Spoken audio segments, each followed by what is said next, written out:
झारखंड विधानसभा चुनाव में बीजेपी को करारी हार झेलनी पड़ी थी। चुनाव के नतीजे आकर 3 महीने से भी ज्यादा का समय बीत चुका है, लेकिन बीजेपी अब तक अपना विधायक दल का नेता नहीं चुन पाई है। सुप्रीम कोर्ट ने भी बीजेपी को अपना विधायक दल का नेता चुनने का आदेश दिया था, लेकिन इसके बावजूद अब तक ये काम नहीं हो पाया है। तो क्या है पूरा मामला, आइए जानते हैं इस रिपोर्ट में। झारखंड विधानसभा चुनाव के नतीजों को आए 3 महीने से भी ज्यादा का वक्त बीत चुका है, लेकिन नतीजों में मिली हार के सदमे से बीजेपी अब तक उबर नहीं पाई है। 24 फरवरी से विधानसभा का सत्र शुरू हो रहा है, लेकिन बीजेपी अब तक अपना विधायक दल का नेता ही नहीं चुन पाई। इतना ही नहीं, विधानसभा में मुख्य सचेतक की भूमिका कौन निभाएगा, ये भी बीजेपी अब तक तय नहीं कर पाई है। इस सवाल पर भाजपा का कोई नेता कुछ भी बोलने को तैयार नहीं है। सबको शीर्ष नेतृत्व के आदेश का इंतजार है।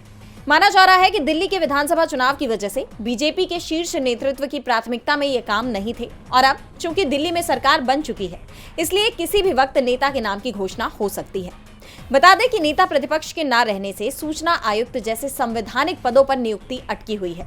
इस मामले पर सुप्रीम कोर्ट ने 5 जनवरी को आदेश दिया था कि बीजेपी नेता प्रतिपक्ष का चयन हफ्ते भर में कर ले और शीर्ष अदालत को सूचित करे, यानी सुप्रीम कोर्ट के आदेश के मुताबिक 12 जनवरी तक ये काम हो जाना चाहिए था।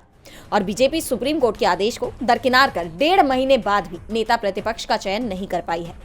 विधानसभा का लगातार ये दूसरा कार्यकाल है जब भाजपा नेता प्रतिपक्ष के झमेले में उलझी हुई है। पिछले कार्यकाल में बाबूलाल मरांडी को भाजपा ने नेता चुना था, लेकिन दल बदल के आरोपों के कारण स्पीकर ने उन्हें नेता मानने से इनकार कर दिया था। डीबी लाइव झारखंड की रिपोर्ट।